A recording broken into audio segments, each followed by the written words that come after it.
Pansit lang ko kagi nga masaw isda.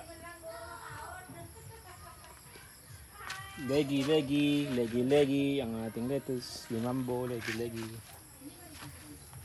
Umulan naman ng kaunti. Check natin yung ating pom-pom. Parang di sila hiyang sa malaking pom. Experiment muna tayo sa pom. Tingnan natin to.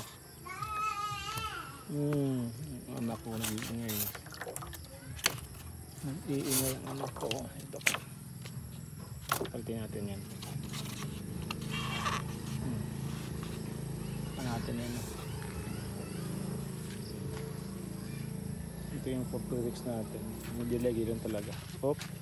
Ang kulang na sa tubig. Wala na nga tubig eh. Kulang talaga. Kapalitin muna natin. Sa kabila may tubig. Dito wala. Naubusan na.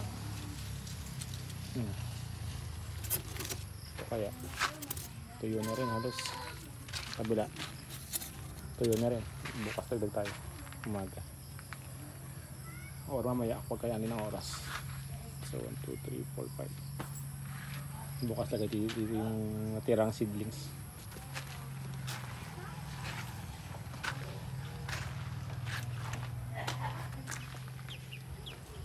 Mangga, kain na mangga. Tapos check natin yung ating greenhouse number 1. Yung kabila ka number 2 yan eh.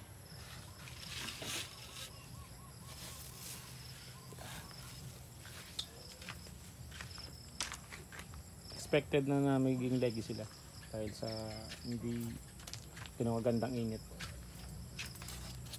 Expected na sila. Check natin yung tubig. Check the water. Okay, meron pa.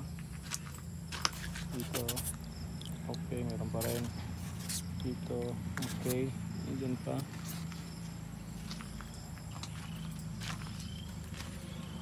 Time check, alas 5 ng hapon Okay.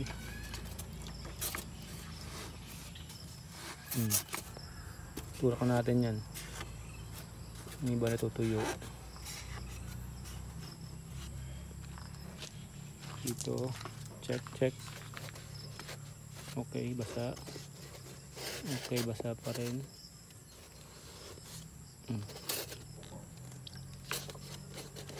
Silipin natin.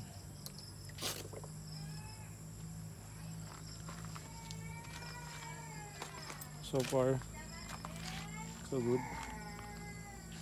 Umiiyak yung anak ko. Naghanap. Kinukuha yung french fries ng kuya niya. Turak natin yan. Tapos ito lipat natin. Okay. Tulak. Babawasan natin to. Yung medyo makapal na foam. Hindi siya hindi maakit yung tubig. Adjust natin yan. Again for lang to. Trial na error. Kasi gusto ko ng dito. Umalis sa not totally patanggalin yung kokopit. Babawasan ko lang sa seedlings na gagamitin. Ito hindi natin nagawa ngayong araw, so try natin bukas ng umaga. Ito yung binunot ng anak ko kasi yung anak ko katulong na dito 5 years old, tumutulong na sa akin dito. Tulong ng konti.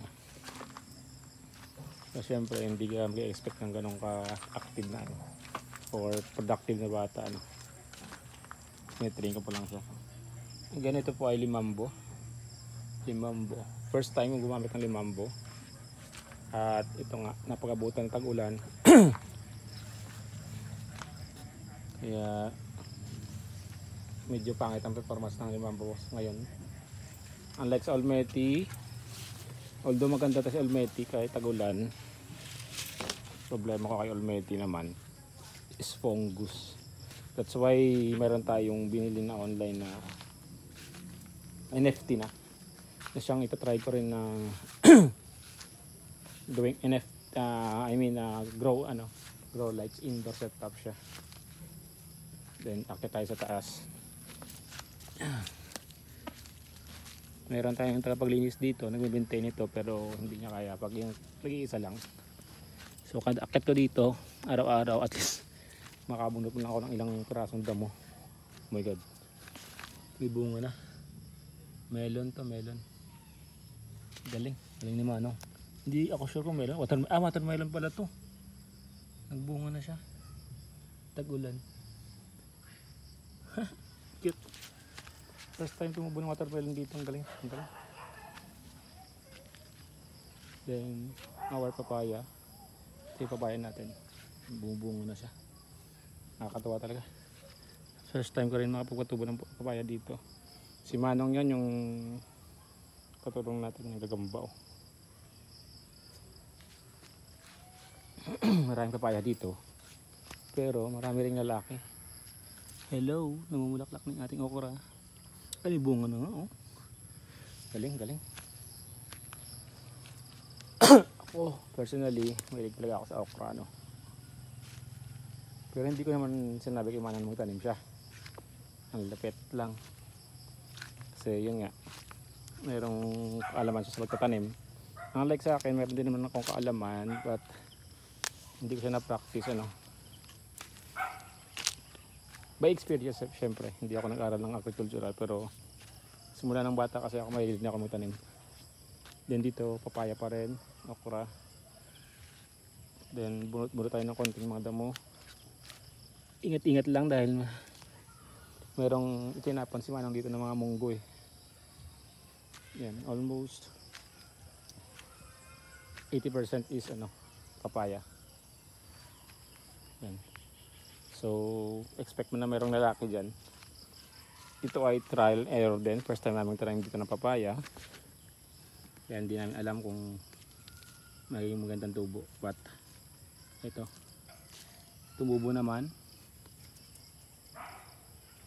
90% ang tinanim tumubo. Ito, spread dito sa Manong ng ano. Munggo to eh. Yan, munggo yan. So, ingat-ingat tayo dyan. Yan, mga damo. Tapon natin dyan. Malaking bagay yan, yung mga damo na yung gumagapang. Inis ako dyan eh. Yan. Ito, tubo. Yung puno, hindi yan ang papakinabangan. Shed lang talagang kailangan dito.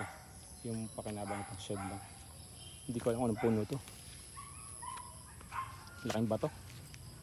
Kasi by history, sabi ito ay dating ilog. At parang sinasabi ng mga bato dito na malalaki. Tingnan nyo. Na totoo nga, na dating ilog to. Malaki yun.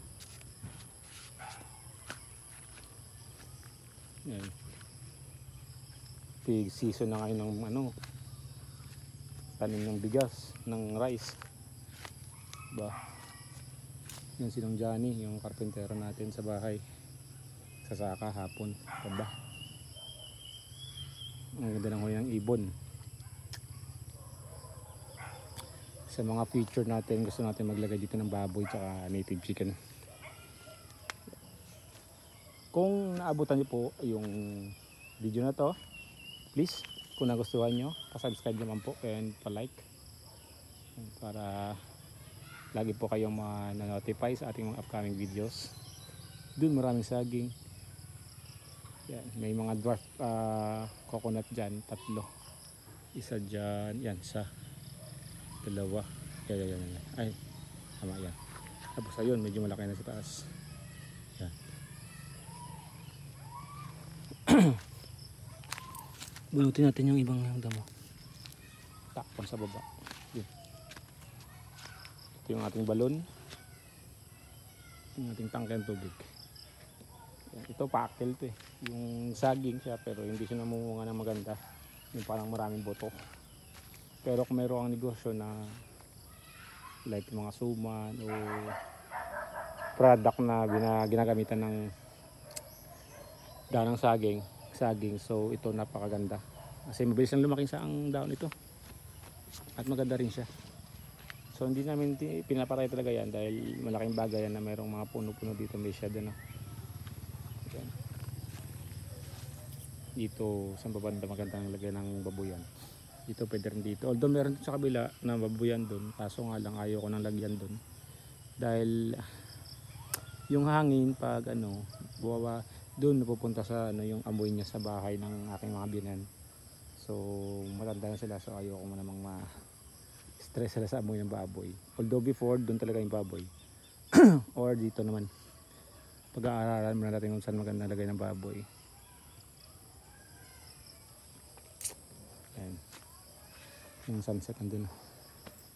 At sa taas ng nuno, merong papayang nakatanim at okra. Diba? So yun muna mga idol, update ngayong araw ng Martes hapon, alas 5 ng hapon. Yan yung ating pangarap na lupa, bibili natin sandun. Ito yung view natin dito sa taas. Again po, kung nagustuhan niyo po yung ating video na to, please do subscribe po and then click po the notification bell and like button para po lagi po yung ma-update sa ating upcoming videos. Maraming salamat po. God bless. Bye bye.